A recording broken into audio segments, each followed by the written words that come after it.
happened in the 90s. Matt was the fat kid, Steve was the black kid. Life wasn't always great, but you know what was? The 90s. Happened in the 90s. Yeah! In a city where glamour is everything, Brenda Walsh thought her mother could use some lessons. What is it about me you suddenly find so embarrassing? Kelly's mom remembers what it was like to be my age. Why can't you? But in this town, not everything's as it seems. You think my mom's so amazing? Mom, wake up. Can't you see it's just an act? I always thought she had the most perfect life. You have no idea what it's like to live with an alcoholic. Welcome to Beverly Hills 90210 tonight. So, welcome to episode 90, Steve. Episode 90 of Happened in the 90s. I mean, I've been waiting for this. The stars finally aligned for this episode of Martin. But before we get to the TV, the entertainment, I just thought I'd share a funny little thing that happened to me last week. In case you can't tell by the fucking just sexy lineup, just the fucking just nice, the good haircut, I did go to a barber. And I went to the same barber I went to last time, Messine. Harpoonery? No, haircuttery's dead, Steve. I found a barber guy who's got a chair in this place. It's a Middle Eastern dude. So he gave me a haircut of like a couple weeks ago or maybe like a month ago. But this time I wanted to get a beard line up too. So that's fine. And I'm a very accommodating person, Steve. I try to just let somebody do their thing. If I don't understand what's going on, maybe I'll ask a question. But in this case, I was just like, he's putting me back. He's getting me in the little beard lineup position where you're sort of on your back a little bit. He's lining me up. So anyway, long story short, I'm getting lined up. I'm getting a haircut. I have my eyes closed. I'm kind of relaxed, and all of a sudden I feel this weird feeling. Like it felt like he was putting his finger in my nose. And then what I realized was he'd actually shoved like a wax thing up my nose so he could pull my hairs out of my nose, Steve. With no regard to, I wasn't asked. I was just thrust into a situation where we've all seen the videos, Steve. We've seen them on like a meme page. Somebody does this and they can't get it out, or it's painful. I wasn't prepared for it. And this guy ripped these things out of my nose, and I swear to God, Steve, I saw relatives that have been dead for decades. I saw them, Steve. I saw my ancestors. That's fine attention to detail. I mean, was I happy with the cut? Yeah. Was I not thrilled with the nostrils after the fact? Most definitely, but maybe just let me know what's going on. I was given I was just kind of maxing relaxing, Steve, honestly. I wasn't thinking about anything. Next thing I know, I'm thrust into what I feel like is a do or die situation. This might become a meme. Yeah, I mean, you low-key got assaulted because, I mean, it was unannounced, and like you said, you were chilling, just in the cut, and then all of a sudden, you just getting invaded, your nostrils, your orifices. And the guy's Israeli too, so he's like very intimidating. Yeah, it was just, I just thought it was funny. I used to go to haircuttery where the young Asian women would just kind of give me a shitty cut. Never really paid any attention to the beard. And I appreciate a nice lineup, Steve, but goddamn, I could do coke. He took out coke I did when we were in college, Steve. Something's gone. Probably some Adderall in there, some computer duster. just a little nice mix. Shit, like charcuterie, they'd never do that, man. Charcuterie, I love this. I can't wait. I love this, Steve. Did he get into your ears too? Because I could use that. But there was more wax, Steve, because he did get this. He threw a little wax on here and fucking waxed me like a pussy, Steve. I got the Brazilian up on my fucking or whatever, my unibrow. Oh, you had a little Anthony Davis action going on? It ain't, that dude's cultivating that. Mine's just, it could get bad. definitely. But you know, my wife would never let Kendra would never allow that. Yeah, She can't have Bert that. and Ernie. This motherfucker. But yeah, you know, maybe to all those barbers out there, let a dude know. You know, maybe we're not friends, but just let me know if you're gonna fucking just shove some hot wax into my fucking nose and just rip my maybe some of my brain out. I saw a light, Steve. Is that the sound you made? Oh, I was trying not to be a bitch, but I wanted to be like, ah, like Prince. Prince. Like, dude. And then we went to Walmart. And this is just the last little bit. I'm not going to take too much time. And where I live is in northwestern Virginia. It's not filled with models. Let's put it like that. So we go into Walmart from time to time, really more as entertainment. We'll eat a couple edibles. We'll walk over there. We'll peruse the shelves, maybe get a couple of things. But then we'll people watch because it's a freak show, Steve. But in the midst of this freak show, we went to return something at Walmart. And, you know, I'm hetero, pause this, whatever you want to say. But both me and Kendra both were at the fucking whatever the customer service desk that all Walmarts have. Trash everywhere, huge fat baked potato women everywhere, and this guy, he looked like an Egyptian supervillain from a movie. We were like, what is this guy doing here? He was too handsome. Like something happened. I want to know what's going on here because this guy might be some kind of sleep handsome. Dude, I'm telling you, he's like that cool, like whatever it is, Abu Dhabi guy who's just, it's all lined up, square jaw. He looks like somebody in a Marvel movie. You know what I'm saying? And for some reason, this sexy guy was fucking working in a Walmart in Northern Virginia. Something happened, Steve. I want to know. Something's up. You got to have some mystical power. You must be a wizard. It might be like a fucking, like maybe he's fucking a spy. I don't know, Steve. I don't want to accuse a man of anything, but a guy this handsome, even the most hetero of anyone would be like, what are you doing here, dude? Like, get out of here. Get out of here before you're tarnished forever. You should be on Time Magazine, fella. What the fuck are you doing in the middle of Virginia? He looked like a Middle Eastern Tony Stark, Steve. He had the whole shebang-a-bang, like the whole lined up beard and shit. I'm telling you, it was crazy. Anyway. Was it as lined up as yours? I mean, yeah. So this guy had like that legit thick beard shit. Where mine's not impressive. This is fine. It's a beard. You know what? I know what I'm talking about. I bet the fucker didn't get his nose plucked though. No, dude, I got tortured that day, Steve. I can take anything. Now I'm in. So, cut to now. I'm running away with that Middle Eastern guy, and I'm into BDSM. So here we are. Shit. Happened in the 90s. You should have ran off with the one that got you brand new nostrils.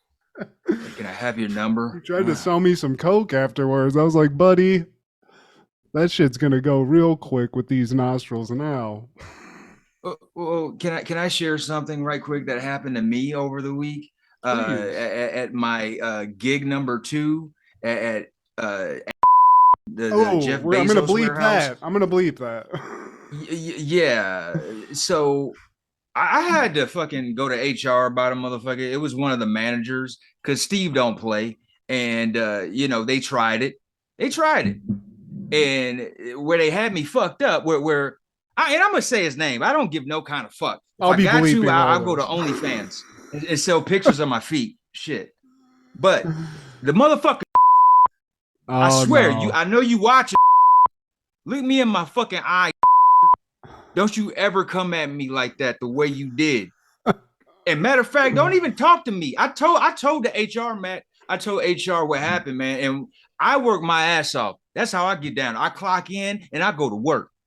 And so this is at the end of the shift. I'm drenched in sweat. I had to take a break. The supervisor said I could take a break. I didn't put in that work.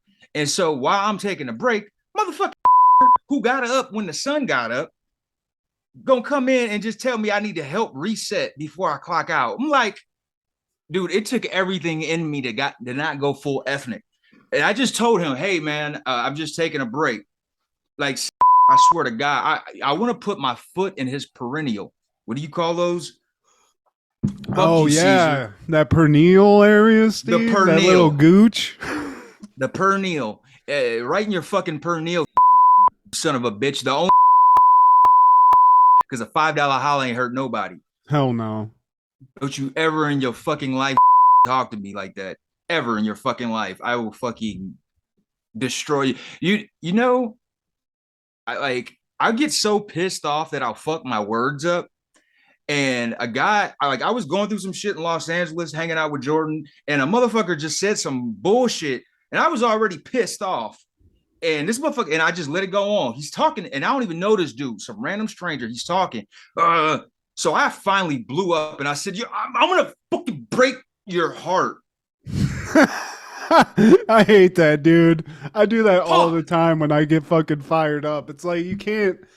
The people that can like be in a moment where you're caught up like that, where you're in it, whatever that is, and can just be like fucking funny or trash somebody in the moment. I suck at that because I don't like. It makes my skin crawl to like verbally fight with people. I don't like to show my ass. So when I'm in that moment, I'm cognizant of that and I'm kind of embarrassed of it, but I don't know. When you push my button like that, I get what you're saying. I've said really some dumb sounding shit. It's like, dude, I will fuck you. No, fuck. Damn. Mulligan. In your head, you had it, but yeah, dude, I've been there. That's fucking sucks. Well, bleeps galore right there, Steve. We're gonna bleep all that guy's name out that you're having a conflict with, but fuck you. You can eat a dick just like the rest of the world. Sunday, look who's coming for Thanksgiving leftovers. I was simply asking if you would like to cut the turkey. Oh, I might as well. I just cut the cheese. In living color. I bet you like dog meat. Don't miss an all-new episode Sunday on Fox. So, hey, boys and girls, this is Steve G and Matt G with Happened in the 90s, the show where we talk about things that happened in the 90s. So get out your Big League Chew and your Lisa Frank folders, because everybody hurts sometimes. Talking about all things October 6th in the 90s in our 90th episode. Can't believe that, Steve. Congratulations to us. Shout out to us and our fans. Shout out to you guys. Keep listening. Man, our people. Let's start off in 1991. On the Major League Baseball Game of the Week on CBS, the Atlanta Braves cap off their worst of first season by defeating the Houston Astros to clinch their first divisional title in 9 years. The previous year, 1990, the Atlanta Braves had the sixth best record in the division. And it's the first team in over 100 years of this league to go from the worst to the best. Was Smoltzy there? Was Smoltzy there? David Just? Let's dig her up, shall we? Smoltz, David Justice. Who was there, Steve? They had Tom Glavine. They had John Smoltz. They had Steve Avery. They had Otis Nixon. They had Mark Lemke, Deion Sanders, primetime, Tommy Gregg, Francisco Cabrera, Vinny Castilla. So they had some of the pieces set for that eventual World Series in 95, man, where they beat my damn Indians. But yeah, shout out to the Braves, man. I wish the Steelers would go from worst to first this year, Steve. So maybe they can maybe John Smoltz can be our quarterback. Yeah, this is, you know what this is, man? The smallest fucking harmonica. How dare you, Steve? For those keep going. Oh man! Shut up, Steve. Fuck you. But on that same day, in 1991, New York Met David Cone ties an NL record by striking out 19 Phillies. Because fuck the Phillies. Fucking Phillies. Yeah, fuck Philly teams. You know, Good bill. Mets. Who was that one guy? What was the guy with the stash on the Mets? That's the guy I liked. From Seinfeld, Yeah, stash. Keith Fernandez. There we go. That Fernando, that Burt Reynolds stash. See, that's what we need to get back to, Steve, as a country. That stash. That's how you fucking. That's just the look, Steve. When it actually meant something, and not just, hey, I touch kids when the parents aren't around, Exactly. or I'm a cop. Yeah. Hey, dude, I was rocking a stash for what are you trying to tell me? I looked like a fucking pedo? No, I you're knew bringing that. it back, man. You're bringing it back. Oh, thank you. Awesome. You're I you're am one a of the few trendsetter. torch bearers. Yeah. I'm a tastemaker, Steve. It is what it is. I walk so everybody else can run, you know? Taste maker and an ass eater. But in 1992, October 6th, REM releases Automatic for the People. And that album had Man on the Moon and Everybody Hurts Sometime. You know who I used to get REM fucked up with all the time back in the day? Another Live. soft band. Okay, sounds about right. Yeah, I mean, but shout out to Michael Stipe, and like they got some tracks that I fuck with, but I like they're one of those bands I feel like I could beat all of their asses. Oh yeah. But Michael Stipe, I think also what I liked about him is I think he has a sense of humor. Like he actually will he's in on the joke a little bit about that. You know, he gets it. We made pussy music. Oh, but hey, it's all Still, good. I bet he made was millions. just you say that and but he made mad money and was Michael Stipe I mean, getting his dick sucked by somebody. Oh, fuck yeah. A lot of that. Whoever it was, I don't know. But male, female, whoever. Maybe both. Maybe it's a David Bowie situation. Some lot lizard. But also on that same day in 92, Common releases his debut album, Can I Borrow a Dollar? And this is Common in his original element, in his b-boy stance. You know, it's a lot of that boom bap from the early 90s. And I didn't realize Common had already started. This is 92. That's 1992, wild. October 6th, man. Yeah, I mean, I didn't. Jordan got me into him in college. And then he had that album that he did with like Kanye, I think. B. Yeah, that shit was fire as fuck. So I kind of got it. Yeah. He had one called Electric Circus, I think, too. I think that was the one right before that. Before B. Yeah, because that was my Neptunes era, and I think he had a Neptune song on that shit. But dude, I mean, mad respect to Common. It's crazy he's been around that long, and now dude's like a fucking movie star. It's wild. Yeah, man, you got to evolve. You got to.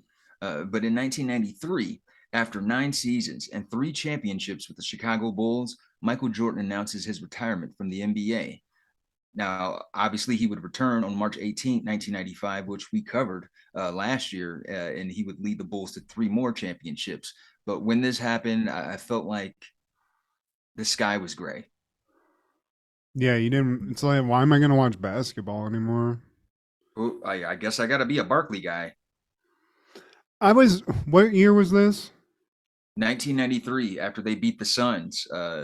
This wasn't back. Shaq yet. Was Shaq in the league? Shaq was going into his second season. Okay, so that was my transition. I went from Michael Jordan to Shaq. You know. Yeah, I split time between the Suns and the Magic, and neither of them won. Yeah, didn't fucking do too much good. They got the Magic. Didn't they go to the finals like one year? But they got fucking trounced, I think.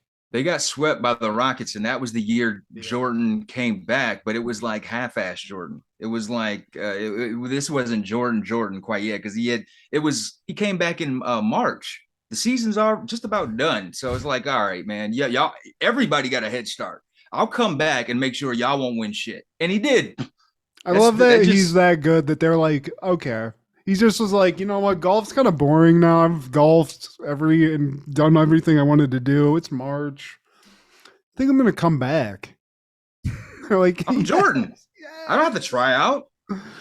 I was so happy though, and dude, even when he was playing baseball and shit, I had a Jordan baseball fucking card. I was into it. You just wanted to. it didn't matter. That whole baseball thing, he might not have been the best baseball player, but it's just wild to just see a dude that good at sports, dude. It was so cool. And then he came back and won more championships, which is even more crazy, you know? No, nobody won on his watch. But in 1994, Martin is airing the season 3, episode 6 episode, The Closer I Get to You. Martin becomes the love doctor when he is asked to substitute on a TV talk show, but his advice creates some unexpected consequences for Tommy and Pam. And this may be this. I mean, I've said it. I've gone on record, Steve. This might be one of the most perfect episodes of comedic television of all time. Just for that one slot for you. It had its moments throughout.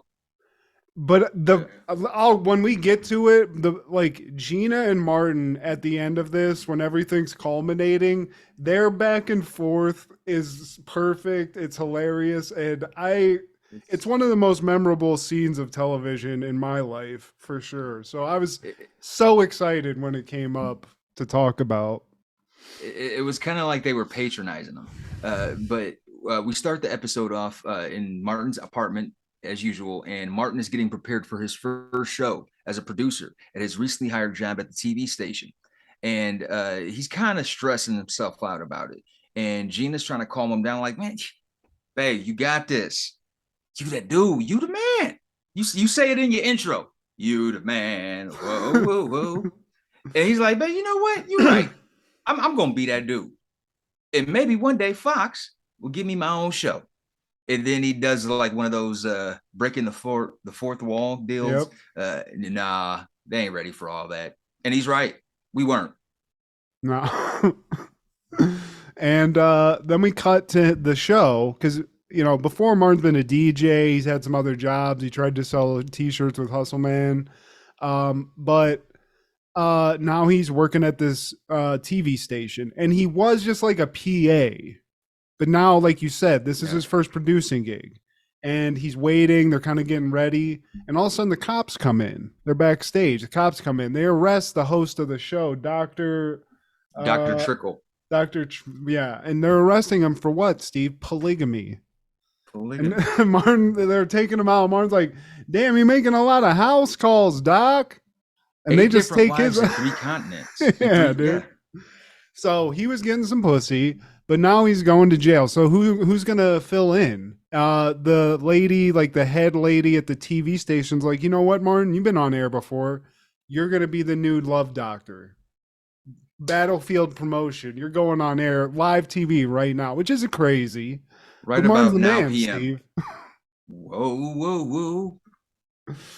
And basically, Martin starts the show. He's talking to the bookers. And basically, this is like a mix of some sort of like, it's like Sally Jesse, basically. There's some love, there's some fighting, you know, whatnot. The bookers are having some issues. The wife's pissed off. Sorry, go ahead. Yeah, I want to know, Mrs. Booker is played by Elia English, who is a veteran comedic actress. She was the aunt in the Jamie Foxx show, amongst other things. And Mr. Booker is played by Jairus Poindexter, and he's another comedic actor. I remember seeing him on Fresh Prince and a lot of like black sitcoms from the 90s. But go ahead. But they're fighting, Steve. The wife's pissed off at Mr. Booker because from what she says, he's literally fucked every woman she's related to. She hates him. She thinks he's a lying, cheating, no good, two-faced bum, and she doesn't want any parts of him. And Mr. Booker says, that's why I'm sleeping with your girlfriend. And I'm sleeping with your cousins. All of them. And then she comes at him with a shoe. And this is another hilarious moment because he's like, sister, put the shoe down. Put the shoe down. He's very like inspirational speaker. You know, he's got like that Def Poetry Jam cadence to him. I was thinking more Geraldo Herrera. What's that fucker's name? Oh, I don't Geraldo. like his mustache. Put the shoe down. You gotta love. But he's a love doctor, Steve. So he gets in between them. He freestyles like this. His mantra becomes like, you gotta be friends first. And immediately that gets him, he gets the applause. So he just starts rolling with that shit. Be friends and be real, and everything else will work itself out. Love and labor go hand in hand, Steve. One in the pink. Now, later that day, after the show's recorded and everything, Martin shows up at Nipsey's, the local hangout, and he gets a round of applause upon entrance. And one of that waitresses, Tracy, is played by the delicious Kalita Smith. And just everybody's feeling Martin. Everyone's buying into the whole love doctor persona, except for Pam. She's just like, it was aight. She just is like gnawing on the fucking wing. I think it's like wing night or so. Everybody's eating some fucking wings there. And she's chomping on those wings. Yeah. And she's got a date with somebody that she's got to get to. But yeah, everybody wants a piece of the love doctor now, Steve. So now it's advice time. I mean, Martin just wants to get some wings, get a little pussy, but you know what? He's going to help out some people. So first Cole comes over and he's like, yo, man, Big Shirley's been fucking gaining a little weight. What do I do? And Martin's like, you know what? Love doctor says, lock the fridge up, put a little padlock on it. And her fat little kid shouldn't be eating whole chickens. So, you know. 3-year-old. Yeah. So he hooks up that's Cole's advice. And then Tommy comes over and he's like, man, I just can't, I just fall in love with a woman and she leaves me. And then I'm back in the club. What do I do? And he's like, you know what? What was his friend? What did he say? You just got to be real or some shit. He's like, you know what? Uh-oh. Tell whoever, because Tommy's like, you know what? There is a girl that I am kind of into, but he doesn't say who it is. And Martin's like, you know what, man? Just tell her, man. Tell her, man. So the seeds are planted, Steve. We don't know who Tommy's into yet, but he's having some lady issues, and he's at this point really kind of pathetic, honestly. I think the television audience at this point could put two and two together, and he's feeling Pam. And before Tommy has a chance to tell her how he feels, she has to skedaddle for a date she has that night. And now Tommy's just sitting there at the bar and looking pathetic, like me when I lived in Houston once, too many times. And Gina, she urges Martin to invite Tommy over, man. Let's keep him company. Let's console. That's your bro. Be there for him. He's over there just staring at flies on the wall. So before they leave, Nipsey asks for advice. And Martin just gives him some simple ass growing pain shit. He's just said, 2 and 2. It takes 2 to tango. And then he just dips out. That's it. Yeah. I mean, that works though, but then, the love doctor really, Steve, he wanted to do a little loving himself, Yeah. But he reluctantly agrees to take Tommy back. They go back to the crib and we cut to basically however long it is. Gina and Martin are on one side of the couch. Tommy's like curled up like with some popcorn, and the vibe's fucked up, Steve. I mean, you should be able to feel that kind of heat coming off of that. They didn't want him there anymore. Well, yeah, he overstayed his welcome, but some people can't. I feel like I've been guilty of that, and I didn't catch on until later. It's like, oh, they're trying to fuck, and I need to leave. I need to walk out that door so they can fuck, or at least get prepared for the next day. But yeah, he's totally not getting it. And Pam knocks on the door, and she comes in to complain about her date. And this is music to Tommy's ears. Yeah, and so he offers up a ride. Martin's initially he's concerned for his buddy because he's like, man, she hasn't been with a man in months. Do you want some mace? Yeah. You need to protect Make sure yourself. she got her rabies shot.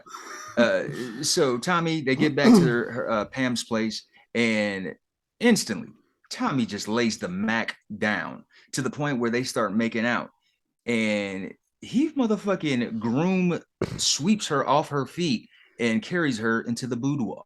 I mean, Tommy, rest in peace, was a big man. Like, this dude is a giant anyway, Pause. And Pam is just a little tight little snack of a woman, Steve.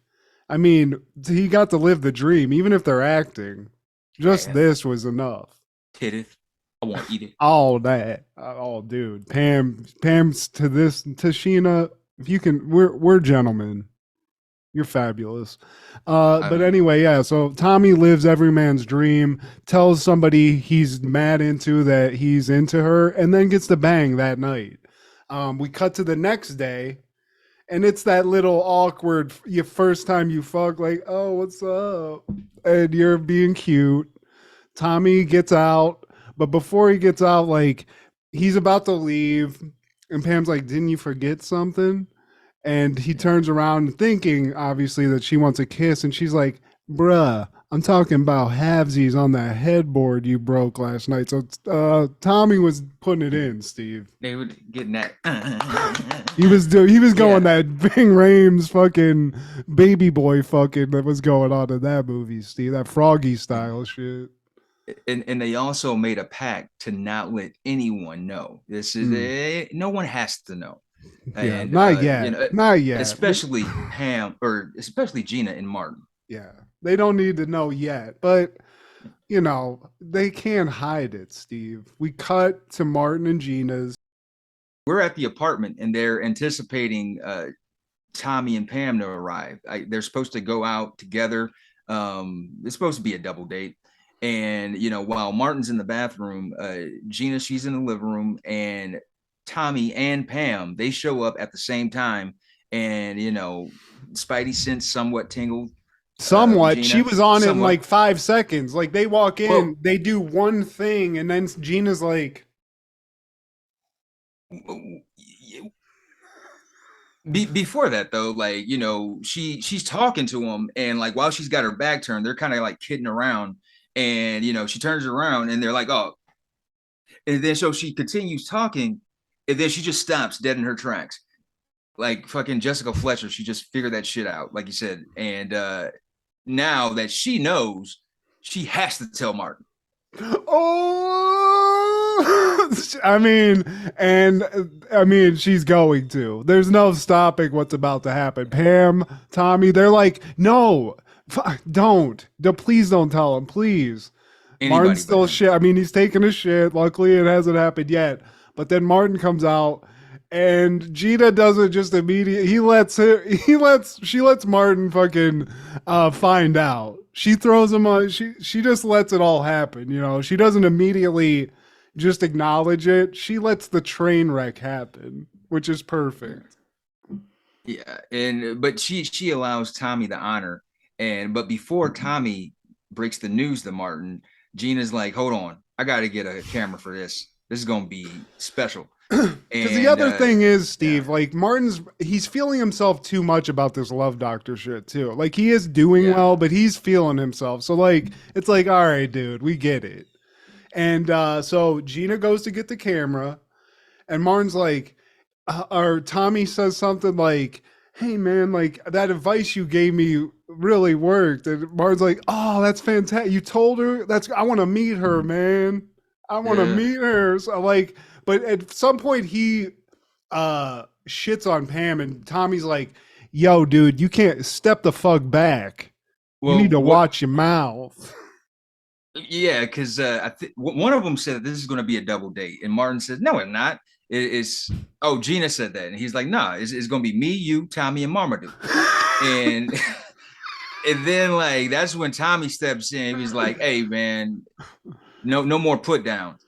And Martin and Gina were like, whoa, we got ourselves a badass. Whoa, slow down, player. Don't kill us. And this is where it starts, Steve, because Gina and Gina's like watching Martin have this reaction, and he's like, oh, damn, Tommy's fucking manning up. And she's like, yeah.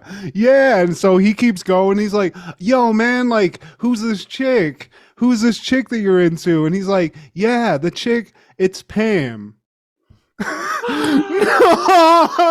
And the reaction, all of it's fucking funny as shit, dude. But that 3 minutes of TV right there, Steve, in the apartment when he finds out, there's one other moment in Martin that matches this, and it's when Martin gets his Discman stolen and he does the Nino Brown interrogation shit. That's doubt. Right up there. But dude, I watched it again. I might have seen this episode because in my life, I probably pointed this one episode out to hundreds of people. Not that might be an exaggeration, but I've watched this episode more than any Martin, and it's still fucking hilarious. I mean, he's back in the day, he was one of the best physical actors, like physical comedic actors. Yeah, him and Jim Carrey, really just like toe to toe. But this episode for sure is it just up there in Martin lore and just in TV in general. But this isn't the end.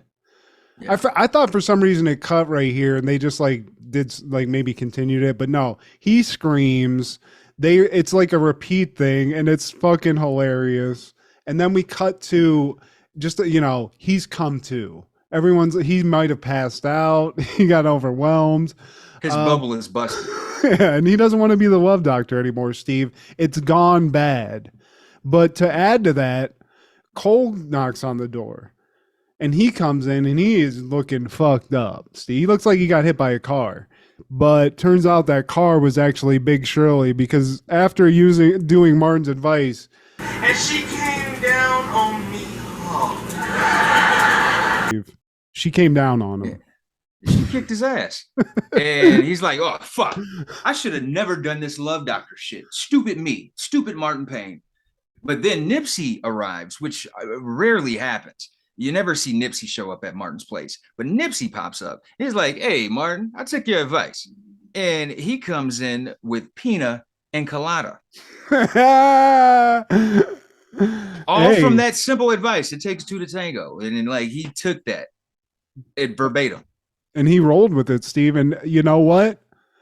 This, he might have been 2 for 1, but that 1 got 2. So that equals out. Love doctor back in his house. He's back, Steve. He's like, you know what? Fuck all that. I'm the love doctor. Yeah. Hey. Clear my line.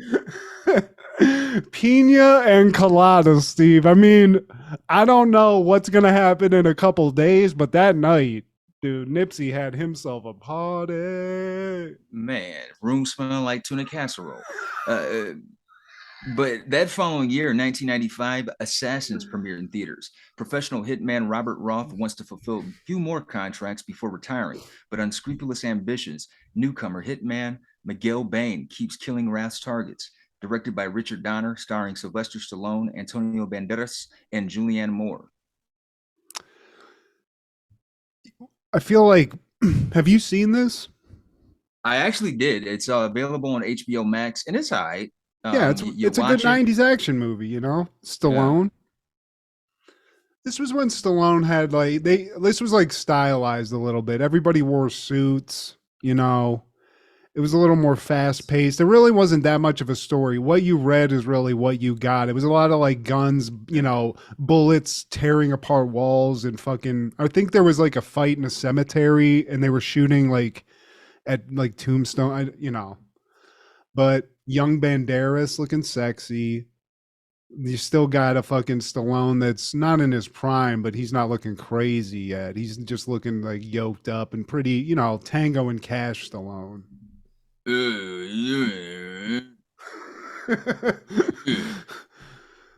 My friend, I have come to kill your target. Fuck you. Target. Take the cotton balls out of your mouth, my friend. They gave him $15 million for that movie. That's what I don't get about night. This is why, it doesn't make sense, the cost of a movie, because whatever the mathematics they were using in Hollywood, it just became a point. In the 90s, I remember specifically, and maybe it was before this, but remember when after that initial push for Jim Carrey, it was he's getting $50 million a movie. Will Smith's making $80 million a movie. It's just is it? I guess it's worth it, but god damn, you got to have a lot of money to get these guys in it. It's crazy. Numbers don't lie, Matt. Yeah. And I feel like Sylvester Stallone, he created that name. That sounded like a creation. I'm going to call myself Robert Raff. I wouldn't be surprised. I've never looked into that. Hulk Hogan's Terry Bollea, maybe Sylvester Stallone's fucking John Finnegan or some shit, Robert Raff. That does sound dumb. No, that's cool, Steve. Fuck you. Yeah. Robert Rath? Come on. Without the W. But on that same day in 95, Strange Days premiered in theaters. A former cop turned street hustler accidentally uncovers a conspiracy in Los Angeles in 1999. Directed by Catherine Bigelow, starring Ralph Fiennes, Angela Bassett, Juliette Lewis, Tom Sizemore, and Vincent D'Onofrio. We talk about that Sizemore quite often lately. I mean, he's a 90s guy. We're going to talk about him a lot because, I mean, after even before Saving Private Ryan, if you think about all those Oliver Stone movies, he was in like Natural Born Killers. I'm sure he's in other ones I just can't think of too, but dude was killing it in the 90s. Maybe that's why, maybe he had some issues in the 2000s because all that blocaine he was able to afford after all those movie parts. And Vincent D'Onofrio has always been killing it. I mean, same as, I guess, Ralph Fiennes and Angela Bassett. Yeah, there's a lot of hitters in this one. I've never seen it, but I'm sure it's pretty good with everybody that's in it. Dude, it's gotta be, man. Vincent D'Onofrio. I watched this movie. I tried to watch all of it. I couldn't. But remember that movie, The Cell? I remember it, but I didn't watch it. They like go inside a killer's brain, and it's like virtual reality kind of. But Vincent D'Onofrio is like a serial killer, and when they go in, he's like a god in it. And it's all very like visual. It's fucking crazy. But yeah, Vincent D'Onofrio. I mean, he's in Marvel movies now. I just saw him in a Marvel thing the other day. He's kind of like the guy from Hellboy. Ron Perl. Yeah, he has a look that makes you should be in some kind of comic book or like. It's great when you're ugly and you can act. Like a Philip Seymour Hoffman, or I apologize, Paul Giamatti. You might not agree with this, but a Paul Giamatti, where it's like you're not like there's a fucking million handsome guys in Hollywood that are just handsome, but you got to be able to act if you're ugly. So D'Onofrio obviously can, and he's done it. That's the least. Yeah. Clint Howard, maybe a little less, but he's so ugly that they just put him in stuff. They're like, we have to film this. Hey, be ugly in this setting. and that's we'll name your character whatever the fuck. Just do that. If the movie Ice Cream Man ever comes up like in our list, we should watch it because it's one of the fun. They just literally hired Clint Howard and were like, you know what? You're so ugly that this isn't going to work. You're going to scoop people to death. Are you having a laugh? We should watch. Also, I want to watch that and Strange Days, and also To Die For, which also came out in 1995. And To Die For is a beautiful but naive, aspiring television personality that films a documentary on teenagers with a darker ulterior motive. Directed by Gus Van Sant, starring Nicole Kidman, Matt Dillon, Joaquin Phoenix, and Casey Affleck. This seems like a great movie that's not available on any streams. Gus Van Sant, I don't know, dude. It's hit or miss. Because sometimes it'll be good, but like he made a movie called like Elephant or something, Bully, or there was one where it was like sort of like Columbine-esque that I remember. He makes a lot of fucking weird shit, but he's art house. Yeah, for sure. Definitely that. Hate it. You know what? I take that back. To Die For is available on Stars and Amazon. But I don't have Stars, dude. Stars has like all the shit I want to watch, but I have too many apps now. I can't afford another fucking app. They don't outweigh the things that HBO Max and Hulu provide. You have some things I want to watch, but you don't have enough. But in 1996, New York Jet Nick Lowry ties Jen Stenerud with 373 NFL field goals. I've never heard of Nick Lowry because upon research, he played for teams at their shittiest. Well, he's a field goal kicker. I mean, he needs to be fucking. He's the only thing that works.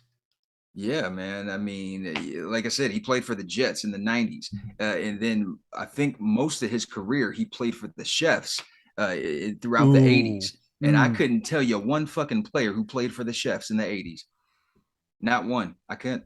Maybe there's an NFL commentator that we're not like like a stink, somebody like that.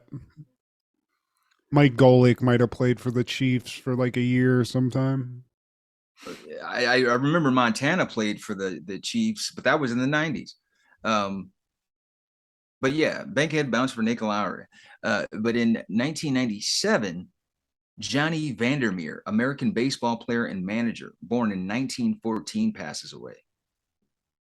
Sounds like a billionaire, like some sort of like the Rockefellers, the Vandermeers. Or you could say it. That's oil money. I mean, it can sound prestigious, but I could also see in it being podunk and very clamp it. Go both ways. We're the Vandermeers. Yeah, okay. Now that you say it like that, I can see that. But he managed the Cincinnati Reds from 1937 to 1943 and 1946 to 1949. And he coached the Cleveland Indians in 1951. He was a World Series champion. He was a All-Star for 4 times. He was an NL strikeout leader. And he pitched 2 straight no-hitters on June 11th and June 15th, 1938. Damn. Now that's pretty fucking badass. All that other stuff, man. I don't know, but when did he fucking die? October 6, 1997. God damn, this motherfucker was living his life. He was a fucking baseball player through the 50s and still made it into the late 90s. I bet he was just a Ty Cobb son of a bitch, dude, though. Yeah. You know, like he's gonna say some inflammatory shit. He's probably just gonna like get irritated pretty easily, you know? And I misspoke. I think I said he managed those teams. He was on those teams. But yeah, when you're doing big boy shit like that, you can wear your name with prestige, man. Bankhead bounce for Johnny Vandermeer. Vandermeer. But in 1998, Cypress Hill releases their album 4.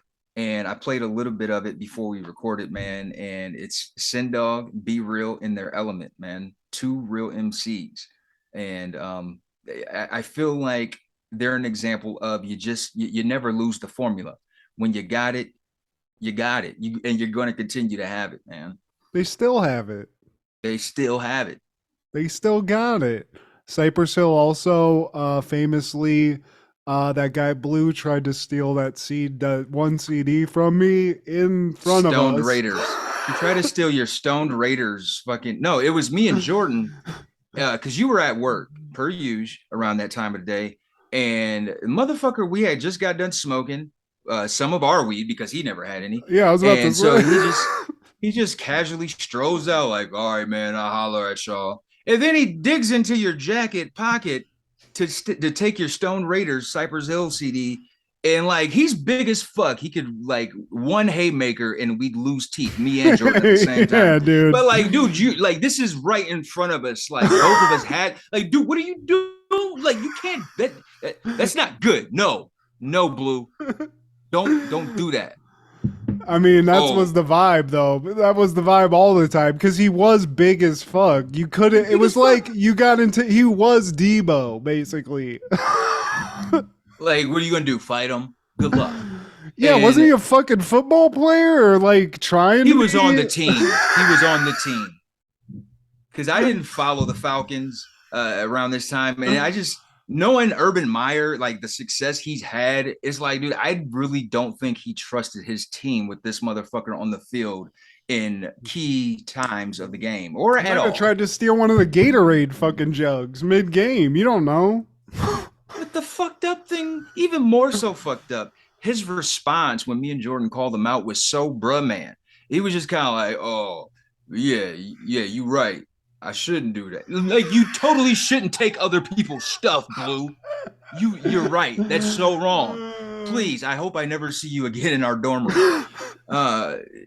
And I don't think he lasted a full year. I think he was gone. No, something happened. I mean, he definitely smoked a lot of our weed, though. So I mean, salute to that you doing that, pulling a dude. He was like Snoop Dogg and Half Baked. You'd be like, at a certain point, I think we were like trying to like avoid it because we were like, we can't have this guy fucking power hitting this fucking weed, and he'd pop up. You'd be like, and then here's Blue fucking like, what the fuck? Oh, can I vote? Let me hit that shit. Okay. And like considering the fact he can whip all of our asses with one roundhouse, sure, smoking weed with us, man. He never contributed. I Yeah, always there's a got lot this of that. feeling that, like, yeah, as long as he's hanging out with us, nobody's gonna fuck with us. But what about the day he fucks with us? Yeah. That Well, was always the feeling, like in the back of my mind, like, man, what if he just goes complete rogue or complete blue? Just like he wants to be on some bullshit. you would have knocked my fat ass out. That's for sure. I mean, ass out on the All of ground. So He would have whipped all of our asses, man. All of ours. But on that same day in 1998, Praz from the infamous Fugees releases his album, Ghetto Superstar. That is what you are. I care about Maya more than this album. I'm gonna be all the way real with you. Praz was probably he was the Ringo of the Fugees. I mean, Lauryn Hill broke records and made big noise. Wyclef, he's been around and has like dibbled and He was like running for president in Haiti. And Praz is just, yeah, I'm the third guy. wasn't there some weirdness with Praz too? Like, didn't he go through some like really tough times? If I Yeah. remember correctly. Yeah, I think he was messing with the narcotic here and there, dibbling and dabbling, the Couple book of of sugar, things, little here, you little know. there. Yeah, I get it, but yeah, I think everything you said, I second. He was just, he's part of a great group. And did I check out his little solo act? No, I wasn't there. But shout out Praz. I hope you're doing all right. Shout out to Maya and her sweet pink. Give me a hell yeah! And Yeah. also in 1998, Her sweet back to fucking her, pink, I dude. bet it's sweet. Oh man, I bet it smells like tulips and Dude, that's petunias. honestly that if you put me on Crushgasm again, she would definitely be up there because there was like a time in the I don't remember what the era was, but man, those videos it was almost bustable too. Like if you were in the right mood, you could definitely get one out. Oh man, without even touching. But also in 1998, Mac 10 releases his album The Recipe, and I feel like Mac 10 doesn't get enough props because his time in the limelight was kind of short lived compared to his peers. But dude, he was a part of that West Side Connection with Dub C and Don Mega. Yeah, dude. He has a song called Faux Life that's fucking dope as shit too. He was fucking great. See, again, Yeah. put West Side Connection together, it's the same thing as Cypress Hill. It's a banger. They had one, I mean, we were in college, but there was a West Side Connection album that came out that was sick as fuck. And I mean, we were in our 20s for sure. Bow And they probably down. still have another one. It's the one that has Maid Marian. It's the guy he narrates a lot of it. I feel like it's Bow Down, maybe. I mean, that's the one. I mean, there's That's a like bunch. their I'm just yeah. saying, fucking West Side Connection. I think when I think of Mac 10, that's what I think of. I don't think of a lot of his solo shit, but he's good. He'll throw a good couple of workout. That song "Faux Life" is a fucking great workout song, and it's got Ice Cube in it. So Oh, can't go wrong. But speaking of underrated, undercredited MCs, also in 98, Corrupt releases his debut studio album, Corruption, released by Antra Records. It peaked at number 8 on the Billboard 200. And, when Marshall Mathers gives you a shout out on his list of favorite MCs of all time, you're doing something right. I mean, he's been on many fucking Snoop Dogg songs. He has a great weed product called Moon Rocks that's insane. So I've known more Corrupt more for weed related shit. I don't necessarily think I haven't listened to a lot of his shit, but everything that he's But always on as a feature on a Snoop song is fucking dope. I mean, the shit that you heard him on, yeah, he delivers, man. I mean, and then Dog Pound, that was one of the first CDs I bought for my disc, man, and that is a classic from beginning to end, man. Hell yeah. But in 1999, October 6th, Norm Show, starring Norm Macdonald, they're airing the season 2, Episode 3, Artie comes to town. In order to impress Shelly, Norm tries to get a bunch of toys for the orphan toy donation box Shelly is trying to collect for. Helping him out is his brother, who has just come to town, played by Artie Lang. Shout out Artie Lang. Shout out Norm. This show, I honestly, upon watching this, I didn't remember how good of a show this was. It's it's fucking funny as fuck. It has Artie Lang in it, which you can't lose.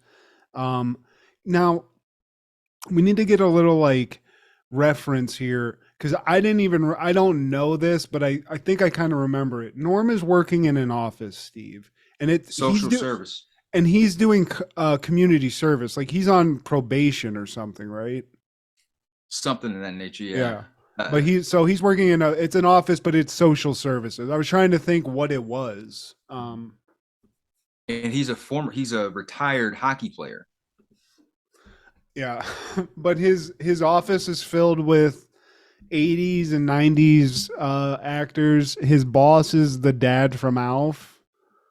Alf. Max Wright. Alf. I don't want to do this. And the fat bald guy I've seen and shit, but I don't remember what it was from. I always think of the Drew Carey episode because he was on Drew Carey before this show, and they did a full Monty like spoofed episode. I remember that.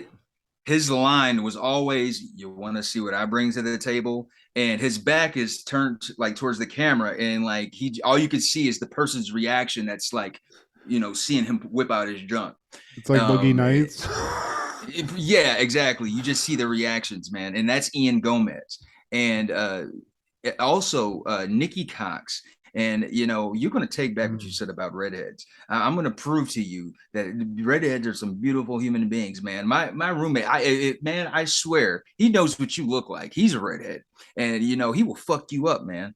Don't like you take back what you said about redheads because Nikki Cox. I mean, I'm not. That's what's he gonna do? Don't touch me because I don't want that. But see. There you go, man. There you go. But Nikki Cox, I don't think she's a natural redhead, Steve. So you might be talking out of turn because I think Nikki Cox is blonde, Steve. I think she's a blonde. Yeah. Do we have receipts? Yeah, man? I do. Let me go. Let me go call my contacts in Hollywood and ask them what fucking color Nikki Cox's bush is, real quick. Okay. I don't go in until midnight. I got time. Hey, Hollywood. What color's her bush? It's blonde, Steve. We're done here. She didn't have him on speaker, but it's something to note that I found somewhat interesting. Nikki Cox and Ian Gomez, they're the only ones who have different names for their characters. Max Wright, his character's name is Max. Artie Lang, his character's name Artie. Laurie Metcalf from Roseanne fame and other shit, her name's Laurie. And Norm Macdonald's name is Norm.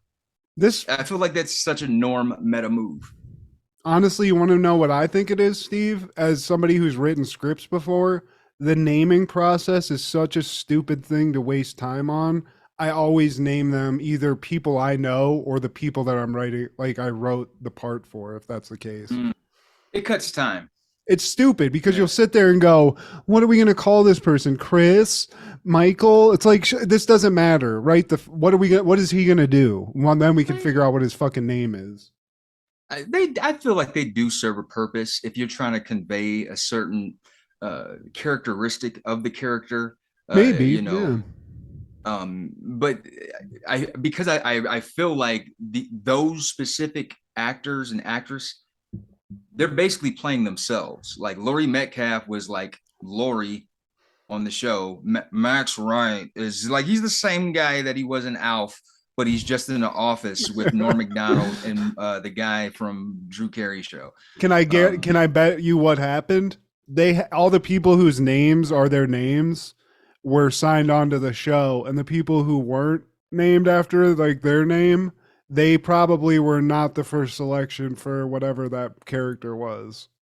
You know what I mean? Those two seem like the most replaceable parts of this cast, and I'm sure they were like, whatever guy, maybe it could be this guy or this guy. So, I'm guessing, but that seems to make sense. Far-fetched because Laurie Metcalf is top billing. So it's like, yeah, she's not no replacement substitute. Oh, put me in, coach. She's so fucking funny, dude. I'm watching all this stuff. It's really apparent that she is I'm just a really fucking good actress. I mean, she was in something recently where it was dramatic too, wasn't she? She was in a lot of stuff, man. Yeah. She was also in. She had a brief stint on SNL and one of the not so great wow. seasons, man.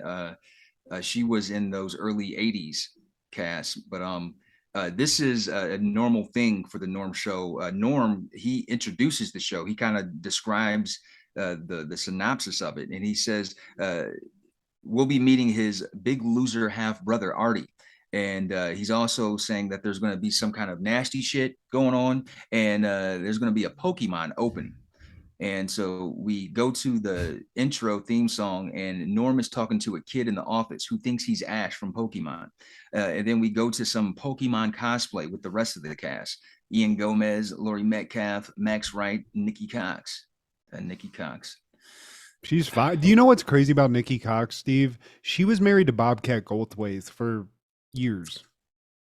From Unhappily Ever After. I believe that's how they met.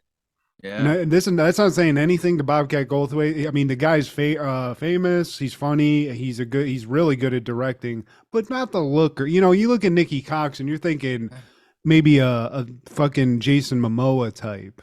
Bobcat Goldthwait, you know, but that shows you maybe Nikki Cox is really just a nice lady that's into the personality, Steve. She's a unicorn. Maybe she saw what he brought to the table. Or he's, you know, I'm like a mule. I'm like an elephant with a horse. And the Pikachu character is performed by Ed Gale, who is he's a veteran little guy actor. He's been in some stuff that you've seen. But very weird. I feel like they predated that whole Pokemon phase that happened in the 2010s. And it's really like, I mean, they went for it. It's not like they're just making fun of it. Like, they have the characters, they have the look of like the cartoon that I remember with like the crazy Japanese like graphics behind them and shit. Yeah, it was funny, but it's weird. It's a lot of these shows back then.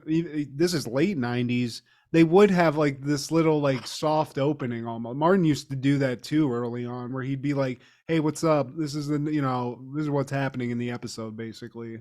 Yeah, but it was cool. I thought that shit was funny, actually. That was, I guess, his Seinfeld, because you know how Seinfeld always starts off with a stand-up bit.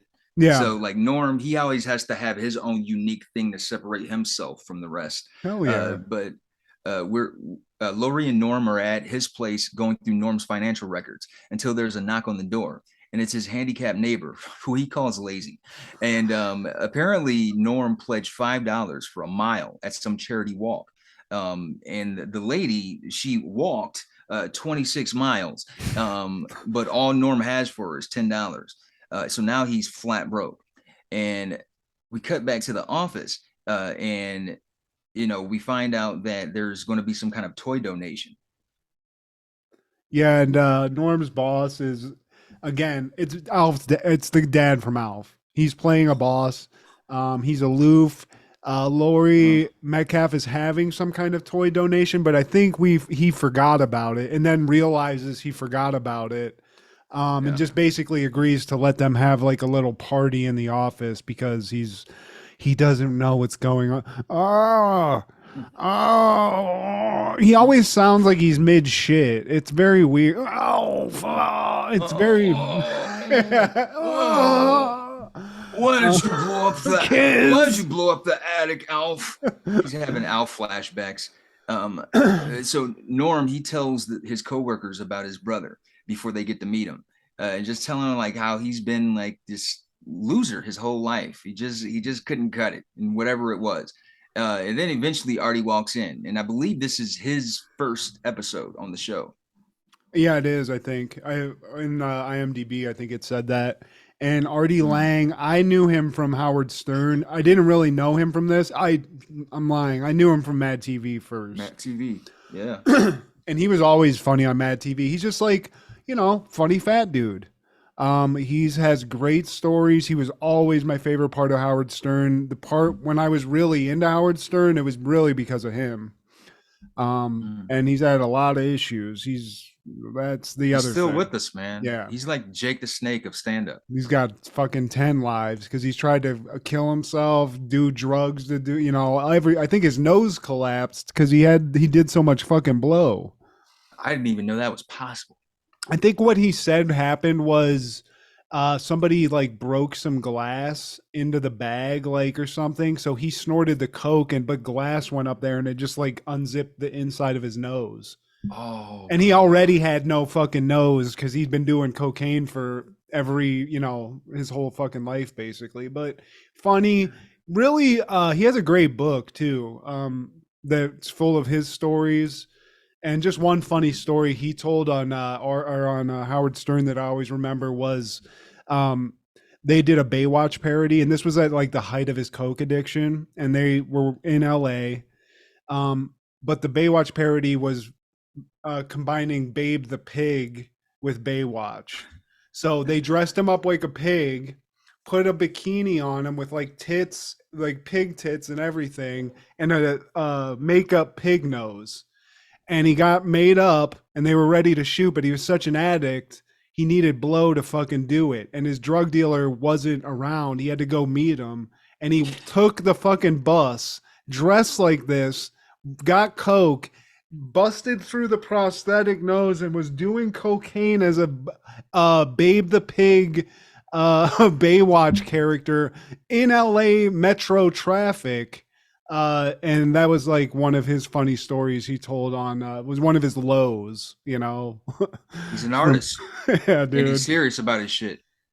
But he's fucking funny as fuck. So he shows up, and from what Norm's, explaining, you're expecting like some fucking guy with stains all over his shirt, looking like shit. He shows up. He's got a fucking like Armani suit on. He's fat, but he's looking good. He's even got a little Rolex. fucking rollie on, Steve. Yeah. And he wastes no time letting people know like his fortunes. He tells Norm that he's in the import-export business. You never want to hear that, Steve. If you called me and were like, I'm doing great, I'm in the import-export business, I'm like, shit. You're talking to MJ again, aren't you? Yeah. And he says he's making a ton of money shipping companies seconds. It just does not seem legit. And so like after overhearing about this toy donation, Artie, Daddy Warbucks now, Big Papa they call him now, he offers like, man, I take care of these kids, man, I'm that dope. And so Norm, he can't be outshined by his bro, his loser half bro. He's like, no, I'm in charge of this shit. I got it on lock. I get these kids some toys. You do your import export shit. Yeah, I got this covered. So what he doesn't have it covered, Steve, because what we saw earlier, he's broke, so he can't buy him. So what he does is he gets his little wheelchair friend from the earlier in the episode to call somebody up and is like, hey, I'm really crippled. Can I get some free toys? And that's basically the grift. And yeah, surprise, surprise, they don't get the toys. To Norm's dismay, he's like, did you tell him that you were really, really crippled? Because I'm assuming, why didn't that work? What happened? That's gotta sell. And so man, his landlady fucking storms in furious. He's behind. I don't know how far behind Norm is on rent, but she's knocking on the door, no answer. So she just comes in, the motherfucker, and unhinges his fucking living room door. Like, I mean, that's pretty straightforward, but still, like, she didn't totally kick him out. That's what I'm saying. Like, if I'm behind that much on rent where they're trying to take shit off hinges, do that. I mean, other than the creepy guy who's waiting to use the restroom, fucking in short shorts, maybe that's not cool, but at least you're not out on your ass, You're just gonna take my door? Shit, I got sheets. All right. But and this all happens in front of Artie, and he's like, dude, come on, dude. Like, let me help you out. I got this. Look at this Rolex. I'm not lying to you. So let's go down to this warehouse. We're going to get some toys. And also, you said import export. Now we're going to a warehouse. What's going on here? What else is in this warehouse? Are there going to be a bunch of like Latin kings with fucking Uzis? Like, what's going on? And chains and shit. Yeah. And Jankos. And Yeah, man. So and he's like, also, man, I know you're digging that Shelly broad.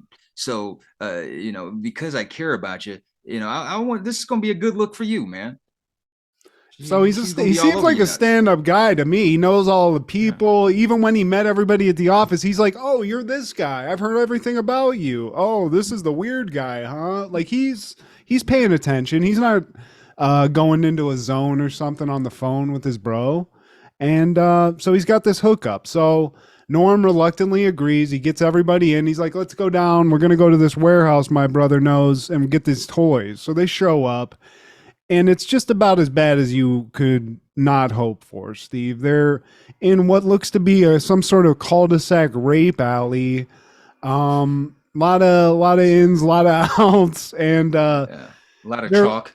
yeah, there's definitely some blood that was left over from a murder there a couple of weeks ago. But Artie's trying to get in, and Norm's like, "What's going on?" Because like the key's not working, and Artie's like, "No, it's fine, it's cool." And he coughs, and like you cough to like mask the sound of a fart, maybe in public. He coughs to mask the sound of him booting the fucking door open on this warehouse, Steve. So I don't know if he's working for this guy or what's going on here. Big fucking boot. And so Norm eventually he's like, dude, what the fuck is going on? And Artie tells him, like, hey man, so my partner in my inboard business, he kind of fucked my paper up. And as me getting back, to make up for it, I'm just going to make it up in merchandise. This will be upheld in any court. And right after that, we hear cop sirens and they skedaddle. Yeah. Yeah, that's not what you wanted to happen, but Norm knew it.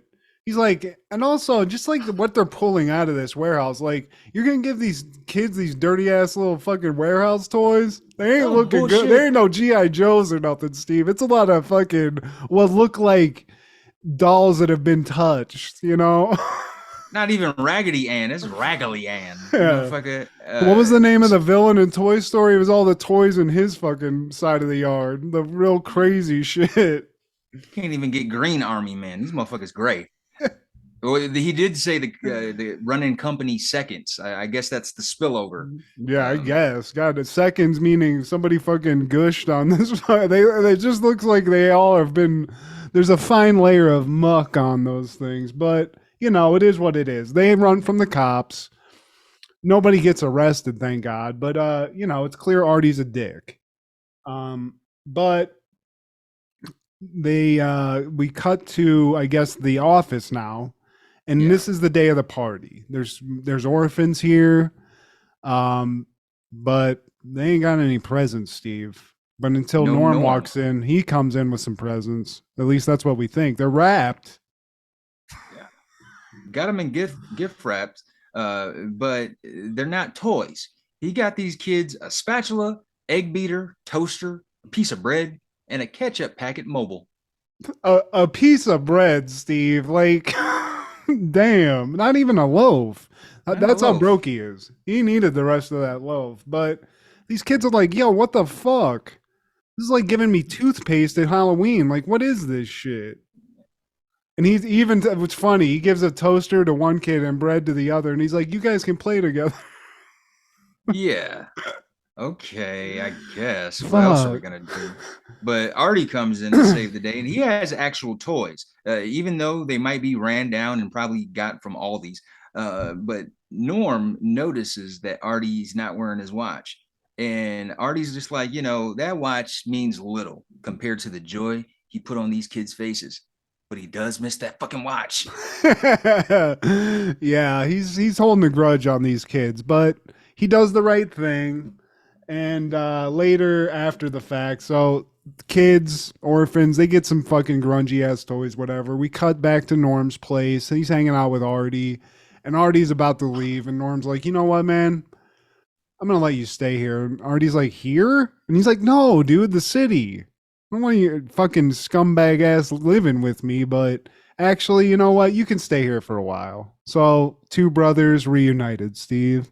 Reunited and it feels so good. And also, he got him a door. He found a replacement for his unhinged door, And but the door was stolen from a local business, specifically Sid and Ira's Bagels. And the landlady doesn't like that. She doesn't like a lot of things. She's pretty irate. She tells Norm, "Hey, you can't have that door here." Well, shit. All right, and Bitch, that's that's how locked. the This is a episode. bank door, basically. Get out. Click. That Click, I click. mean, that's actually at this point you got squatters' rights. Like she can't even get into your apartment, Steve. I guess she could probably break the glass if she really wants to put her shoulder into it, but She could totally have him removed from the residence. no, dude. I watched You this can't do Netflix that. documentary about squatters' rights. It depends on the city, but sometimes squatters they stay in an apartment and don't pay for years. There was, I think it was called The Worst Neighbors Ever. It's like one of those mini Worst docs, roommate dude. ever. That's what it was, and it was Yeah, I fucking remember that. insane, dude. I did see that. That was a good documentary because it's fucking insane. Well, and it also clues you in, like it's you do have to live with random people, but you do have to kind of not just be like do the smell test once and be like, okay, I think this person's cool because it can fuck you. Because that one of the people, it was just like I think it took like a decade to get the person out of the fucking place. It was something fucking crazy. Yeah, he knew all those little loopholes, man. But somebody who did not watch this episode of the Norm Show in 1999 on October 6th was probably Gorilla Monsoon, American wrestler and sportscaster, born in 1937. And a lot of people from our age era, we recall the Attitude Era where Jim Ross and the Kang, Jerry Lawler, man. But before that, you had Bobby Heenan and Gorilla Monsoon, and I feel like they're neck and neck as far as like the greatest like duos in wrestling commentary. They're just from different eras. Yeah, that's all it is. But I mean, all those, when we talk about renting a tape from Video Connection, one of those free wrestling tapes, like the Royal Rumbles from back in the day or WrestleManias, I almost hear his voice as much as JR's, like it's up there. Yeah. He's a fucking bad motherfucker. It's crazy. It was just like wild to me. He was just always the announcer guy, and I could never picture him as a wrestler. But what a Yeah, name. because that was before our time. But man, he was actually a villain, like a super monster heavyweight main eventer in his Hell yeah. wrestling days, man. And then like he became like more innocent as he became a commentator. He was always on the side of the good guys. But a little fun fact about Gorilla Monsoon, the staging area just behind the entrance curtain at an event is a position which Marella established and where he could often be found during WWF shows late in his career. And it's been dubbed the Gorilla position in his honor. Monsoon has received acclaim for his wrestling career, while his announcing has garnered both praise and derision. For the people who are hating on the man, eat several dicks along. Yeah, I know you watching, bitch. And it was probably you. You probably was shitting on Gorilla Monsoon. Like you Who don't fucking is respect shitting on Gorilla Monsoon? I mean, fuck a dick. Like you can just fucking get out of the fucking die. Whoa, maybe not. I took it too far, but still, I mean, why are you fucking putting shade on this guy's name? Yeah, I feel you though, bro. Kind of jumped the gun, but I feel you. That shit came from the heart, cuz. It did. It did, dude. It came out. So, to those that are just naysaying Gorilla Monsoon, eat 70 or 11 dicks and call it a day. Fuck you. That would suffice. Would you stop? Any callbacks, dingleberries, or ringworms, my good sir? Callback today or this weekend, Steve. I watched many 90s movies, but I watched The Rock. A Nicolas Cage, Sean Connery, what I think is a Michael Bay movie, I think, in visuals it appears to be. But just I miss that. I miss these dumb action movies that had a little bit of quality. I've watched a lot of Netflix movies with Chris Hemsworth, a lot of these fucking like heartthrob guys trying to do the same thing, and it's not the same. It's not the same. So do yourself a favor. Watch Sean Connery and Nicolas Cage do some crazy shit with some weird green jelly balls and missiles. It doesn't make sense, but it's fucking great. What about you, Steve? So in 1990, SNL is being hosted by Susan Lucci, and this is the first time an episode of Saturday Night Live was hosted by a daytime soap opera performer. She was famous throughout the years for her role in All My Children, and I think like she might be the only. Like, I don't think there's been a soap opera performer that's hosted since, or probably Maybe ever somebody will. that did a soap opera, but not somebody that was just famous for soap operas. That was famous just for, yeah, exactly. And also in 1990, that same day, Saved by the Bell is airing the episode House Party.